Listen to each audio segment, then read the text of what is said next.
Hello everyone, welcome back to my channel. আজকে তোমাদের সাথে আমি শেয়ার করতে চলেছি একটি সাব সেন্টারে কোন কোন রেজিস্টার খাতা মেনটেন করতে হয়।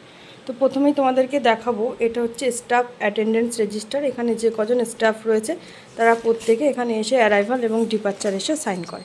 এবং যেটা আমি দেখাবো সেটা হচ্ছে sub centre service clinic register, অর্থাৎ এখানে মায়েদের কোন কোন তারা সার্ভিস পাচ্ছে সেইগুলো লেখা হয়। যেমন এখানে দেখো আমার সাব সেন্টারে কোন কোন মায়েরা এসেছিলো 1-2 করে লেখা হয়। প্রতিটা মায়ের নাম, তার হাজবেন্ডের নাম, তার মাতৃমা যে পোর্টাল রয়েছে তার আইডি, বয়স এবং সে কোন চেক আপ পাচ্ছে পুরো ডিটেলসে এখানে লিখতে হয়। এবং পরবর্তী যেটা রয়েছে সেটা হচ্ছে এএনসি রেজিস্টার, যেটা আমরা ওই আগের খাতাটাই করি, সেটাই এখানে প্রতিটা মায়ের আলাদা আলাদা আলাদা করে ইন্ডিভিজুয়ালি লেখা রয়েছে। আমি একটা ভালোভাবে দেখাচ্ছি। মনে করো এপ্রিল মাসে কোনো মা এখানে এসেছে এবং সে প্রথম প্রেগনেন্সি হওয়ার পর এখানে এসেছে, তবে তার দেখো name of woman, age, LMP, EDD, TD 1-2 booster, সে কোন সার্ভিস সে পাচ্ছে সেখানে আমাদের এটা এন্ট্রি করে রাখতে হয়। এএনসি 1, এএনসি 2, 3, 4 আইডি রয়েছে, ফোন নাম্বার রয়েছে, গ্রাভিটা অথবা প্যারা এবং রিমার্কস। তার যদি কোনো হাই রিস্ক থেকে থাকে তাহলে অবশ্যই এখানে লিখতে হয়। যেমন এখানে দেখো লেখা রয়েছে নাজিমা মোল্লা বলে একটি মা, তার 27 বছর বয়স, এলএমপি রয়েছে 26-2-24 এবং ইডিডি রয়েছে 5-12-24। সে প্রথম টিডি পেয়েছিল, ফার্স্ট টিডি 12-4-24 এবং তারপরে তার অ্যাবর্শন হয়েছে এবং 11-5-24। তাই আমি অ্যাবর্শন রেড কালিতে লিখে রেখেছি। তার অলরেডি আইডি পড়ে গিয়েছিল মাতৃমা, এখন তার আইডিতে আমাকে তুলতে হবে যে অ্যাবর্শন হয়েছে 15-5-24 এবং তার ফোন নাম্বার এখানে লিখতে হবে। এর পরবর্তীতে আমরা যে রেজিস্টারটি মেনটেন করি সেটা হচ্ছে চাইল্ড ইমিউনাইজেশন রেজিস্টার। এখানে প্রতিটি বাচ্চা কে কোন ভিএইচএনডিতে আমরা বা আউটরিচ প্রোগ্রামে এই নামগুলো নিয়ে যায়। বাচ্চার নাম রয়েছে, মাদার্স নাম রয়েছে, address, sex, date of birth, এরপরে কোন ভ্যাকসিন সে পাচ্ছে, ইনফ্যান্ট অথবা চাইল্ডে কোন ভ্যাকসিন সে পাচ্ছে, যে ভ্যাকসিন পাচ্ছে তার সেখানে নাম লেখা হয়। যেমন প্রথম যে বাচ্চাটি সেটা পিসিবি পেয়েছে, MR1 পেয়েছে, JE1 পেয়েছে, তার জন্য তার ঘরের নির্দিষ্ট কলামে আমরা টিক চিহ্ন মেরে রেখেছি যাতে করে বুঝতে পারি সেই বাচ্চাটা কোন কোন ভ্যাকসিন পেয়েছে। পরবর্তীতে যেটা রেজিস্টার আমরা মেনটেন করছি যে চাইল্ড রেজিস্টার। আমরা এক্ষুনি যে খাতাটা দেখালাম সেই খাতায় প্রতিটি বাচ্চা যে সালে যেই মাসে গ্রহণ করেছে সেই মাসে প্রতিটি বাচ্চার আমরা আলাদা আলাদাভাবে টুকে রাখি যাতে করে আমাদের পরবর্তী কোনো কাজে সুবিধা হয়। যেমন এখানে দেখতে পাচ্ছ মে মাসে একটি মায়ের নাম লেখা রয়েছে তাহমিনা খাতুন, স্বামীর নাম হচ্ছে রেজাউল মোল্লা। এখানে তার মায়ের আইডি দেওয়া রয়েছে, ডেট অফ বার্থ মানে কোন দিনে তার বাচ্চা হচ্ছে, বাচ্চার সেক্স কী রয়েছে, কোন ভ্যাকসিনগুলো সে পেয়েছে, তারপরে ফোন নাম্বার রয়েছে, কোথায় হয়েছে, কোন হসপিটালে বাচ্চাটি জন্মগ্রহণ করেছে, child ID, wait, MR1, MR2, remarks. তো দেখো রিমার্কসের এখানে আমি লিখে রেখেছি নর্মাল ডেলিভারি, অর্থাৎ বাচ্চাটি নর্মালি হয়েছিল এবং কোন দিনে কোন ভ্যাকসিন পেয়েছে। যদি OPV 4-5 পেয়ে থাকে তাহলে পরের 0 ডোজটা যদি 4-5 পেয়ে থাকে, ফার্স্ট ডোজ যবে পাচ্ছে ফার্স্ট ডোজের এখানে সেই ডেটটা আমরা লিখে রাখবো। পরবর্তীতে যে রেজিস্টারটি রয়েছে সেটা হচ্ছে 4th ANC। যে সমস্ত মায়েরা 4th চেক আপে আসে তাদের একটা আলাদা রেজিস্টার খাতা আমরা করে রেখেছি। দেখো এখানে রেখেছে জুন মাস, মে মাস, কোন মা কোন কোন দিনে আসছে এবং সে 4th চেক আপ যে আসে 4th চেক আপের ডিটেলস আমরা যে কলমগুলো দেখো এখানে রেখেছে 4th চেক আপ, ওয়েট কত হয়েছে, বিপি কত হয়েছে, ফিটাল হার্ট রেট কত হচ্ছে, মাতৃমা আইডি, গ্রাভিডা, প্যারা, ফোন নাম্বার, রিমার্কস। যদি কোনো হাই রিস্ক থেকে থাকে অথবা কোনো প্রবলেম থেকে থাকে আমরা রিমার্কসের ঘরে সেটা লিখে রাখি। পরবর্তী যেটা রয়েছে সেটা হচ্ছে ফ্যামিলি প্ল্যানিং রেজিস্টার। দেখো লেখা হচ্ছে ফ্যামিলি প্ল্যানিং মেথড। এখানে কোন মা ফ্যামিলি প্ল্যানিংয়ের কোন মেথডটি সে নিচ্ছে তার সম্পর্কে ডিটেলস আমরা লিখে রাখি।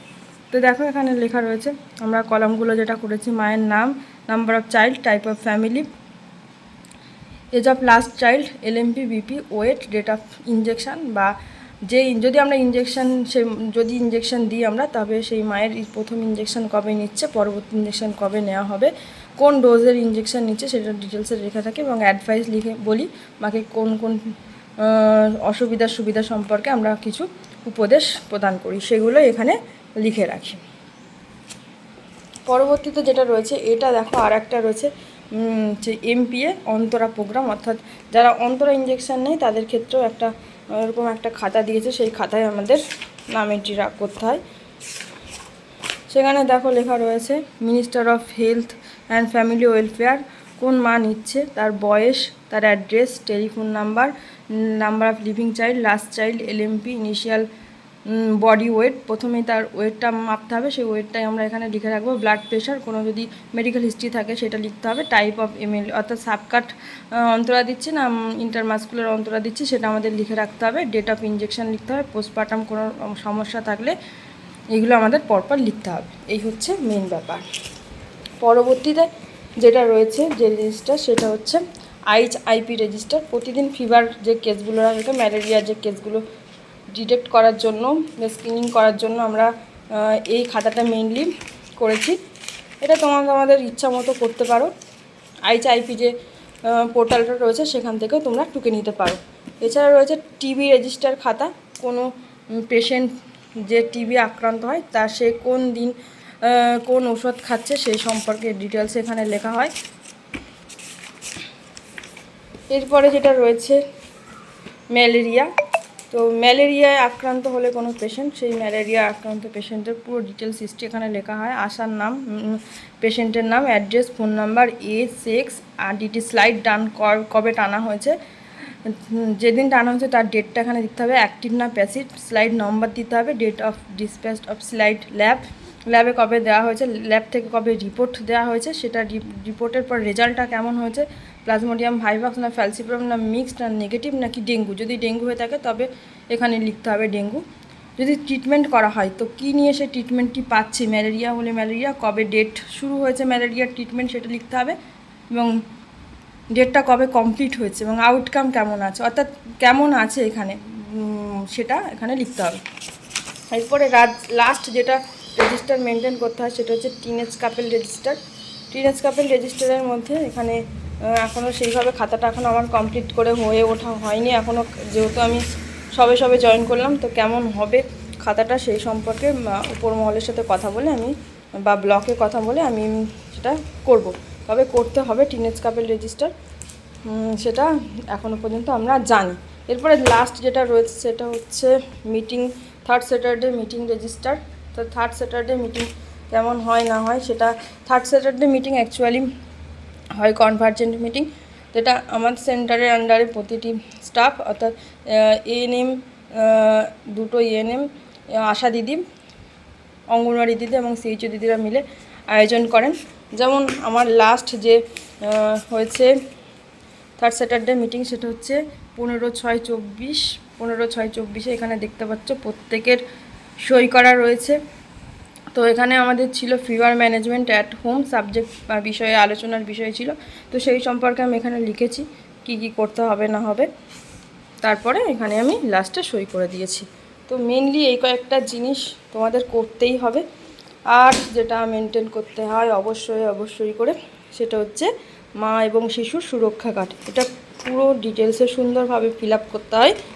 যদি কোনো রকম ভুল থাকে তাহলে কিন্তু মায়ের সার্ভিস পেতে খুবই অসুবিধা হয়।